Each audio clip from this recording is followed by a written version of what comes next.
ईमानदार विधायक के क्षेत्र में बैठे बेईमान अफसर, पौनिया चील गड्ढे में अवैध तरीके से मैग्नीज उत्खनन की चल रही तैयारी, कार्रवाई करने से बच रहे अधिकारी।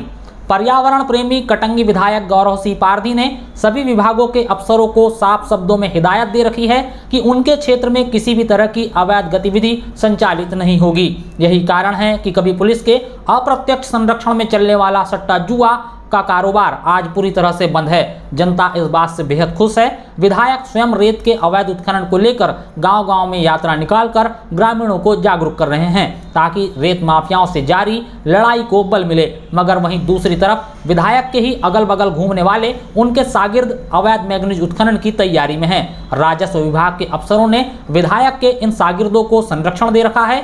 कथित तौर पर अधिकारी अपनी जेब गर्म करने के लिए अवैध गतिविधि को बढ़ावा देने का काम कर रहे हैं। ताजा मामला तिरोड़ी तहसील के ग्राम पौनिया में राजस्व भूमि के चील गड्ढे में अवैध मैग्नीज उत्खनन की तैयारी से जुड़ा हुआ है। चील गड्ढे में manganese mafia diesel motor pump लगाकर पानी की निकासी कर रहे हैं, जिसकी जानकारी एसडीएम मधुवंतराव धुर्वे, तिरोड़ी तहसीलदार गीता रहंगडाले को भी है। मगर शिकायत पर भी यह अधिकारी कार्रवाई करने से बच रहे हैं। रविवार को जरूर तहसीलदार ने हल्का पटवारी को मौके पर भेजा। पटवारी ने बकायदा पंचनामा कार्रवाई की, लेकिन जब्ती का अधिकार नहीं होने के कारण वह खाली हाथ लौट आए। वहीं सोमवार को भी माफियाओं ने चील गड्ढे में पूरा दिन डीजल पंप लगाकर पानी की निकासी की, जिससे यही प्रतीत होता है कि एसडीएम तहसीलदार ने मैग्नीज माफियाओं के हाथों अपनी जिम्मेदारी का सौदा कर दिया है। अब इस मामले में कलेक्टर को ध्यान देने की जरूरत है ताकि विधायक ने कटंगी क्षेत्र को लेकर जो सपना देखा है वह पूरा हो सके।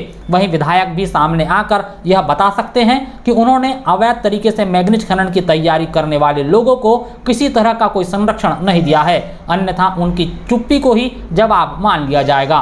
बता दें कि करीब 3 सप्ताह पहले भी चील गड्ढे में मैग्नीज माफियाओं ने डीजल पंप लगाकर पानी की निकासी शुरू की थी, लेकिन जैसे ही प्रशासनिक अधिकारी हरकत में आ रहे हैं, इसकी भनक माफियाओं को लगी तो उन्होंने गड्ढे से डीजल मोटर पंप हटा लिए थे।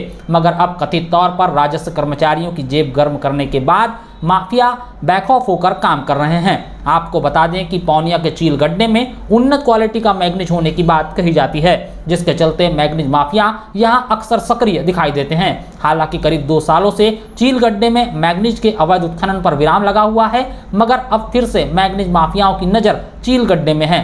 एसडीएम मधुवंतराव धुर्वे को जब इस मामले की शिकायत पहुंची तो उन्होंने कहा कि वह खनिज विभाग में इसकी सूचना देंगे। दिलचस्प बात तो यह है कि अवैध खनन की तैयारी राजस्व की भूमि में हो रही है और एसडीएम खनिज विभाग में कार्रवाई के लिए सूचना देने की बात कर रहे हैं। सवाल यह है कि क्या एसडीएम से सरकार ने उनके अधिकार छीन लिए हैं जो वह कार्रवाई करने से बच रहे हैं, जबकि पूर्व में अवैध खनन की कई कार्रवाई को एसडीएम और तहसीलदार जैसे अधिकारियों ने ही अंजाम दिया है। जनता को यह उम्मीद है कि पर्यावरण प्रेमी विधायक गौरव सिंह पारधी के रहते क्षेत्र में शायद ही कोई अवैध गतिविधि अपने पांव पसार पाएगी, किंतु एसडीएम और तहसीलदार की जानकारी के बीच चील गड्ढे में होने वाले अवैध खनन की तैयारी बता रही है कि विधायक का अफसरों पर कंट्रोल नहीं है और अफसर अपनी मनमानी कर रहे हैं। सभी जानते हैं कि विधायक ने अवैध रेत उत्खनन पर पूरी तरह से प्रतिबंध लगाने के लिए एड़ी चोटी का जोर लगा दिया है।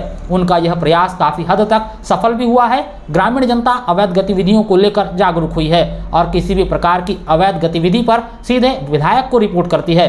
विधायक भी रिपोर्ट मिलते ही इस पर संज्ञान लेते हैं और अफसरों को हिदायत देने के साथ ही कार्रवाई के लिए बाध्य भी करते हैं। अब देखना है कि पौनिया चील गड्ढे में अवैध उत्खनन पर विधायक क्या स्टैंड लेते हैं। फिलहाल मैग्नीज माफियाओं को यह भ्रम बिल्कुल भी नहीं पालना चाहिए कि पर्यावरण प्रेमी और एक ईमानदार विधायक के रहते हुए वह पौनिया में अवैध उत्खनन कर लेंगे।